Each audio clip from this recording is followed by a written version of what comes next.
बऱ्याच माता भगिनींना पाळीच्या काळामध्ये खूप जास्त वेदना होणं, पोटामध्ये दुखणं, ओटीपोट दुखणं किंवा पोटऱ्या दुखणं, अंग दुखणं, कंबर दुखणं अशा तक्रारी भेडसावत असतात आणि बऱ्याचदा त्या काळात त्यांना झोपून राहावं लागतं. तर यासाठी अगदी घरगुती सोपा असा उपाय करता येण्यासारखा आहे.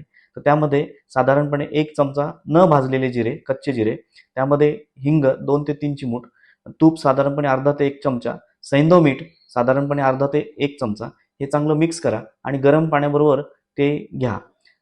हे घेतल्यानंतर इन्स्टंट लगेच त्या वेदना थांबतात, थांबण्यास मदत होते. जर समजा पाळीच्या वेळेस नेहमीच असं दुखत असेल, तर या भगिनींनी पाळी येण्याच्या साधारण 5 दिवस आधीच रोज हा प्रयोग जर सकाळी एक वेळेस केला तर चांगला फायदा दिसून येतो. अ, पण तरी देखील जर असं वारंवार घडत असेल, तर मग मात्र जवळच्या आयुर्वेदिक डॉक्टरांकडे जाऊन सोनोग्राफी करणं किंवा इतर काही तपासण्या करणं, त्यांचा सल्ला घेणं आणि त्यांच्या सल्ल्याने पंचकर्मातील काही गोष्टी जसं